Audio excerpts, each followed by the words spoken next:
Hace 4 años, mi amigo Robert Harris escribió una novela titulada El despertar de la herejía, ambientada en una primitiva comunidad medieval en el suroeste de Inglaterra. Solo bien avanzado el libro llegamos a una escena crucial en la que el sacerdote que hacía las veces de protagonista encuentra por casualidad un extraño artefacto que el lector, pero no el hombre de Dios, reconoce como el teléfono móvil.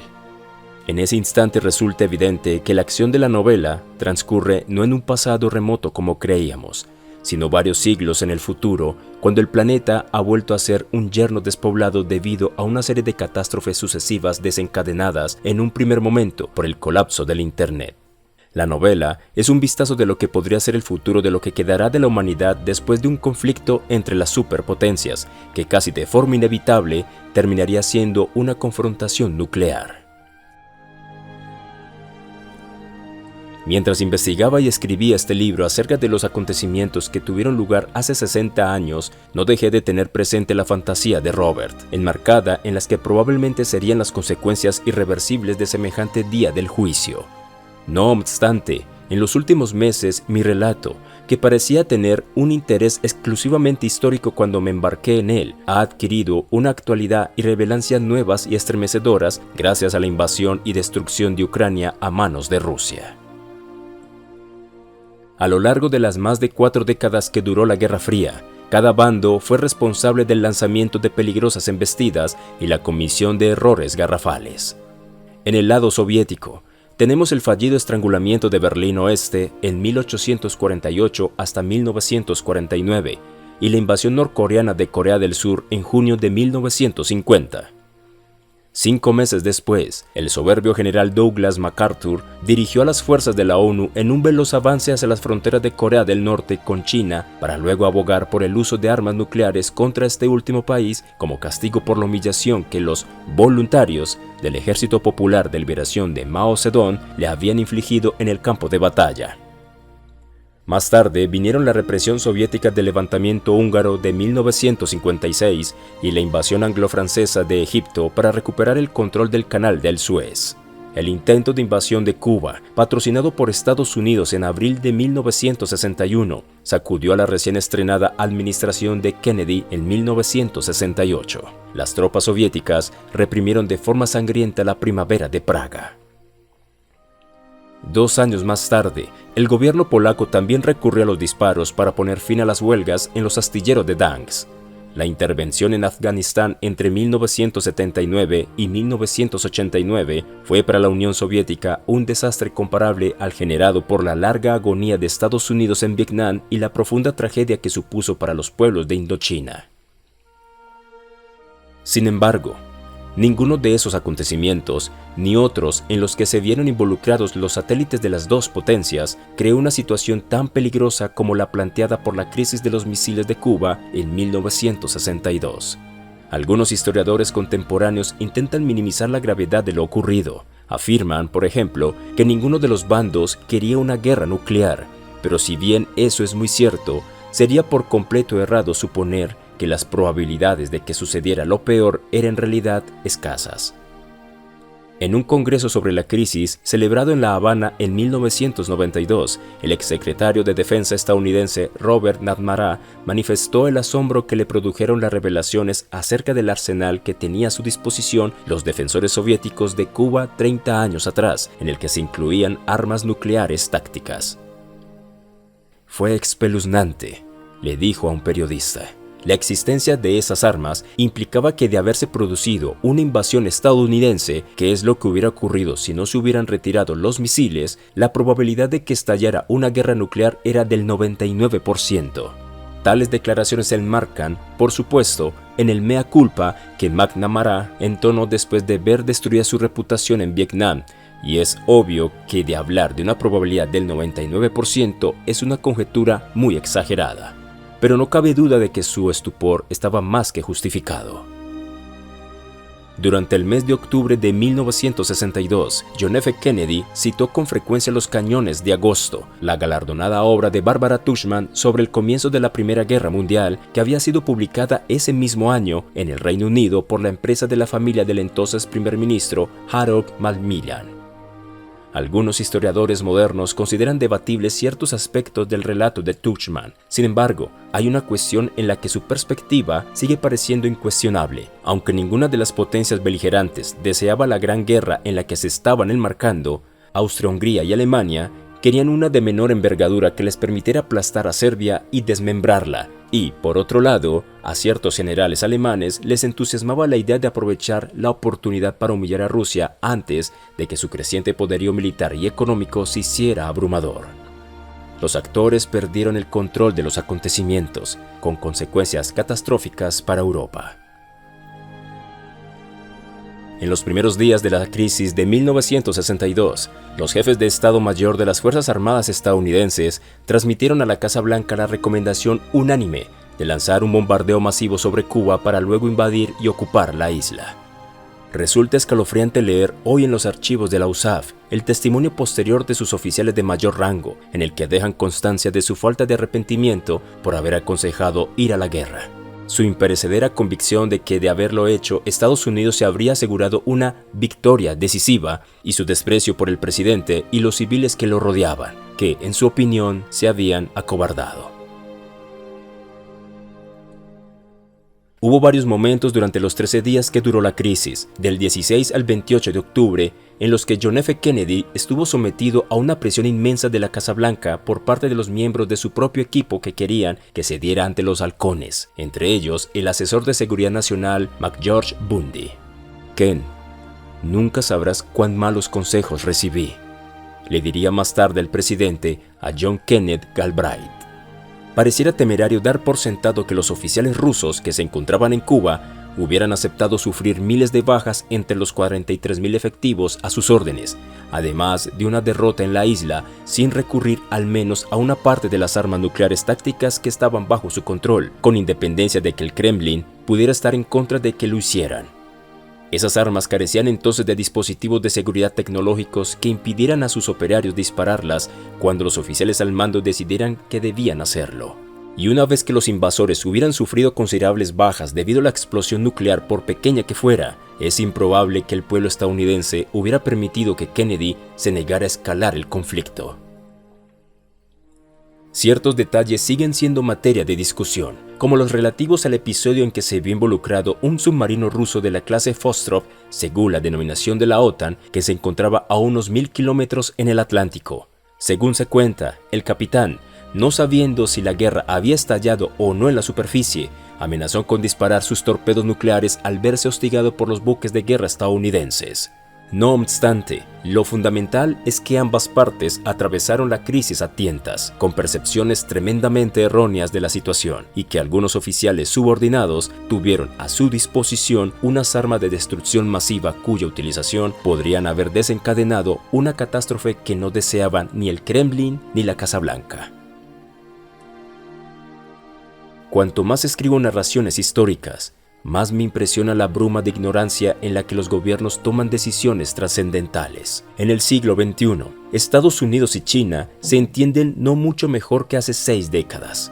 ¿No es más fácil para la Casa Blanca adivinar las intenciones del autócrata furioso y medio trastornado que ocupa el Kremlin en 2022 que las de su predecesor en 1962? Los gobiernos de las 3 superpotencias, por no hablar de las demás naciones con capacidad nuclear, asumen riesgos que algún día podrían resultar desastrosos para la humanidad si alguien comete un error de cálculo, se extralimita o concede a un subordinado la oportunidad de hacerlo. Hay un aspecto muy importante de la crisis de los misiles que con frecuencia se pasa por alto, a saber, que fue una crisis en gran medida política, no estratégica.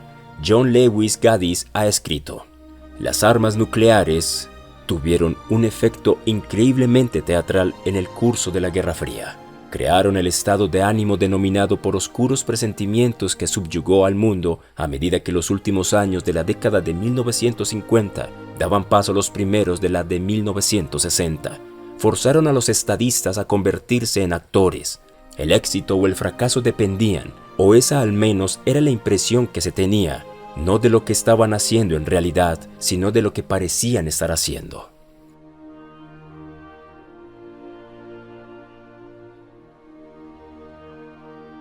Hay un aspecto muy importante de la crisis de los misiles que con frecuencia se pasa por alto, en términos racionales y desde cualquier punto de vista salvo el más cortoplacista. La instalación de armas nucleares soviéticas en Cuba no hacía a los estadounidenses significativamente más vulnerables de lo que ya lo eran. Para entonces, ambos bandos contaban con submarinos armados con misiles balísticos, y estos se estaban haciendo ubicuos en los océanos del mundo. El problema era más bien de percepción. Estados Unidos se sentía obligado a responder a la intención indiscutiblemente agresiva del gesto cubano de los soviéticos. Si la Guerra de Corea de 1950-1953 fue el conflicto más sangriento de la Guerra Fría, la crisis de los misiles fue su episodio más peligroso, con un elenco de personajes extraordinarios en ambos bandos. Y es obvio que, además de a los estadounidenses y a los rusos, debemos incluir a los cubanos. Muchos de los relatos que se ocupan de la crisis se limitan a examinar lo que ocurrió en esos 13 días cruciales, algo que me parece desacertado. Aquí, en cambio, he intentado enmarcar los acontecimientos de octubre en el contexto de lo que entonces eran Estados Unidos, la Unión Soviética y Cuba. No se me ocurre otro modo de entender el comportamiento de los diversos actores, que eran portaestandartes de sus respectivas sociedades y productos de experiencias históricas muy diferentes. Había pasado apenas 9 años de que Nikita Khrushchev desempeñara un papel prominente en la comedia negra que fue la muerte del satánico Joseph Stalin. Menos de 4 meses que autorizó con antelación y luego respaldó que se dispararan contra los obreros desarmados que protestaban en Novocherkassk. Apenas un par de semanas antes de que estallara la crisis de Cuba, Kennedy hubo de hacer frente a los amargos disturbios promovidos en la Universidad de Mississippi por los supremacistas blancos que se oponían a la inscripción de un estudiante negro. Fidel Castro, entretanto, había hecho realidad su ambición de toda la vida de convertirse en el revolucionario más famoso del mundo, a pesar de dirigir uno de los países más pequeños.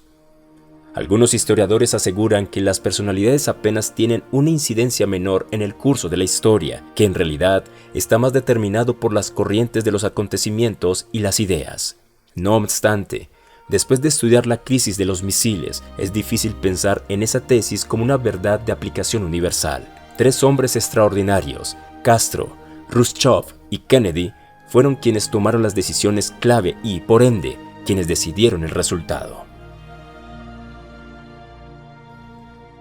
El presidente estadounidense continúa siendo una figura controvertida entre los historiadores. Su imagen pública heroica y glamurosa escondía algunos defectos de carácter considerables. Sin embargo, durante los 1000 días que estuvo en la Casa Blanca, fue una figura destacada e inspiradora en la Guerra Fría, a la que aportó parte de la retórica más memorable del prolongado enfrentamiento entre las superpotencias.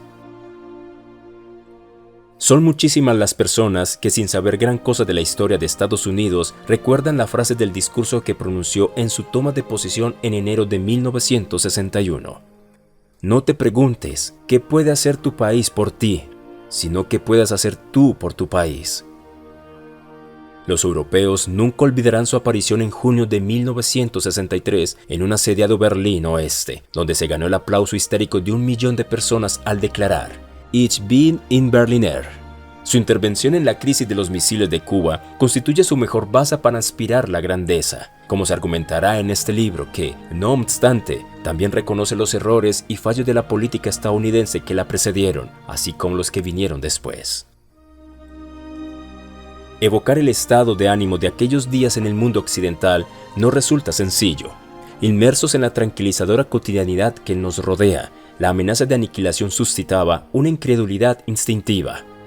Yo mismo era entonces un adolescente estudiante de instituto cuya principal preocupación era evitar el campo de fútbol, y sin embargo, veíamos el reconocimiento del peligro reflejado en los titulares de los periódicos, en la ubicuidad de los refugios nucleares y los simulacros de ataques aéreos dentro de Estados Unidos, y en el Reino Unido, y en los patéticos preparativos de protección civil para socorrer a los supervivientes de la potencial catástrofe. El historiador Peter Hennessy ha escrito con gracia sobre el horror que le produjo descubrir que la Unión Soviética tenía reservados 5 megatones para el puerto de Liverpool. Si una guerra nuclear hubiera estallado en 1962 y la ciudad se hubiera evaporado antes del inminente amanecer de la era de los Beatles y el sonido de Liverpool, Lo más probable es que para cualquier posteridad a la que semejante conflicto diera lugar, Cliff Richard representaría la cumbre creativa de la música popular británica. Graham Perry, hoy un oficial retirado de la Fuerza Aérea Británica, RAF, y entonces un estudiante de 17 años que estaba terminando su bachillerato en Kent, cuenta que durante la crisis discutió el pulso nuclear con algunos compañeros mientras esperaban la llegada del profesor de matemáticas. Una chica muy guapa llamada Gillian. Eran aún, recordemos, tiempos de adolescencias relativamente virginales. Explicó que cuando el apocalipsis estuviera a la vuelta de la esquina, ella y sus amigas pensaban pasar sus últimos instantes en la Tierra con ciertos chicos afortunados. Luego agregó, pero, claro, si tenemos una de esas advertencias de 4 minutos y después resulta que era una falsa alarma, algunas vamos a parecer bastante estúpidas. Tras compartir conmigo esta anécdota, el teniente coronel Perry comentó con ironía que, en el curso de su larga carrera en la RAF, parte de ella en Comisión de Servicios con la Fuerza Aérea de los Estados Unidos, USAF, nunca oí un análisis más sucinto y profundo de las implicaciones de la destrucción mutua asegurada. En cuanto a mis propias credenciales para escribir esta historia, dudo que me hubiera atrevido a siquiera intentarlo de no haber vivido en Estados Unidos e informado allí durante casi 2 años en 1967 hasta 1968, por lo que tengo un vívido recuerdo del país en esa década. Quizá tenga algún valor el hecho de haber conocido entonces a muchos gigantes de la época, incluidos Robert Kennedy, Robert McNamara, Dean Rooks y Lyndon Johnson. Más tarde, llegaría a conocer bastante bien a Arthur Schlesinger. Menos de 6 años después de la crisis de los misiles, me senté en la sala del gabinete de la Casa Blanca, en la que en su momento se celebraron la mayoría de las reuniones del Comité Ejecutivo del Consejo de Seguridad Nacional, EXCOM, para escuchar al sucesor de John F. Kennedy en la presidencia hablar por extenso y de forma apasionada acerca de otro trauma nacional: Vietnam.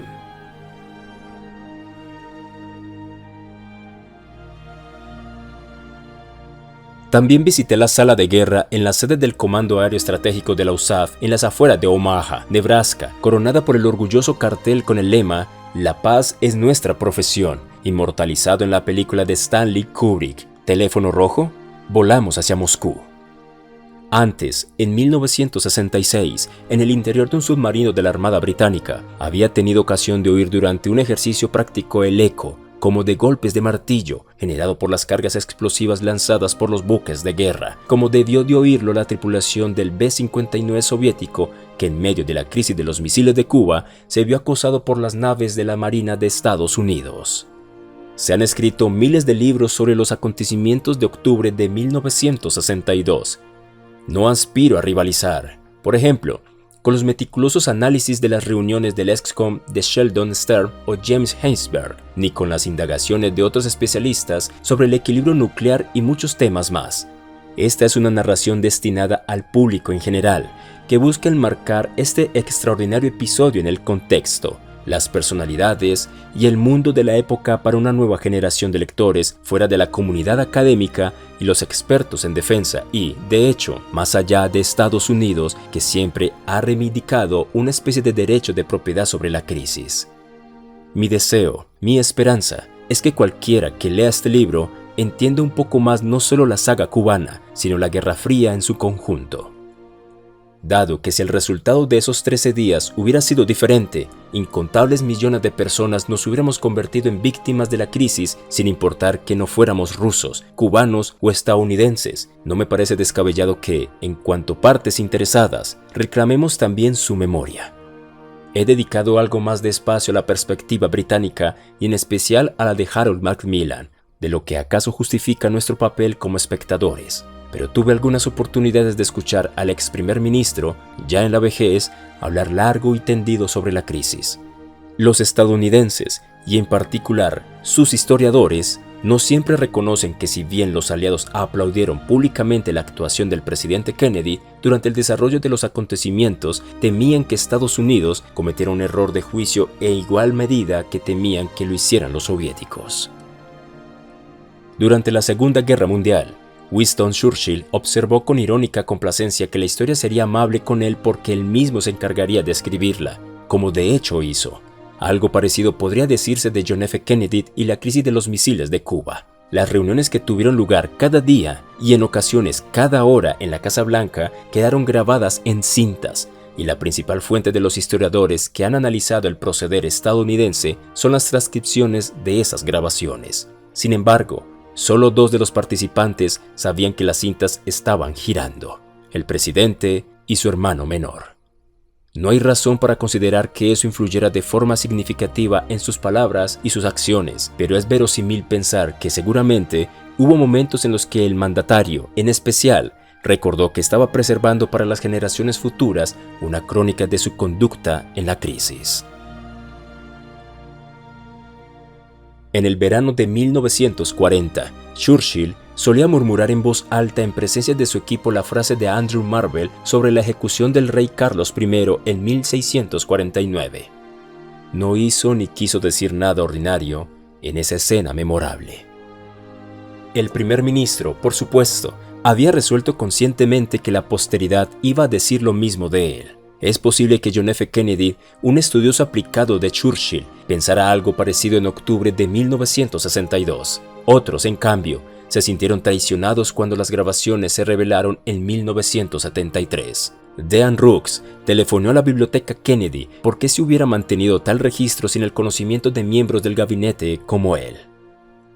Algunos testigos de los hechos han sostenido que existen disparidades entre lo que Kennedy y otros participantes dijeron en las reuniones del ESCOM y las opiniones que manifestaron en otros momentos y lugares durante esos 13 días y que no quedaron registradas en las cintas. Sin embargo, ninguna acotación de este tipo invalida las transcripciones, que son mucho más creíbles que las actas escritas de las grandes conferencias internacionales. Pese a lo que puedan pensar Rooks y otros, resulta fabuloso que contemos con semejante registro, que constituye un documento sin precedentes en la historia. Hoy es posible acceder a todos los archivos estadounidenses relevantes, incluidos los de los archivos de servicios de inteligencia. Una de las muchas razones para admirar la cultura de Estados Unidos en su disposición de someter al escrutinio de los historiadores no solo los triunfos de la nación, sino también sus locuras y errores. Las fuentes soviéticas, por el contrario, son mucho menos completas. Los documentos únicamente estuvieron disponibles para los académicos durante la preciosa ventana que creó el Glasnost en las décadas de 1990, e incluso entonces solo de forma muy selectiva. El actual inquilino del Kremlin no está más interesado que sus predecesores del siglo XX en que se conozca toda la verdad acerca de ciertos acontecimientos del pasado.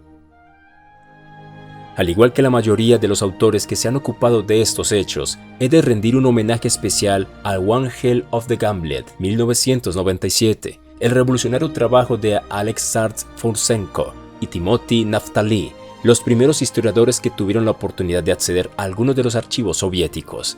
También debo declarar mi admiración por la investigación en fuentes primarias realizadas por Michael Dobbs por su One Minute to Midnight en 2008. Entre los relatos más recientes de la crisis, Nuclear Folly, 2021, de Sherry Plotsky, hace un buen uso de las fuentes ucranianas. Cuba, An American History, 2021, de Ada Ferrer, me parece de lejos la mejor exposición de la experiencia de la isla, lo que probablemente debe mucho al hecho de que la autora sea cubano-estadounidense.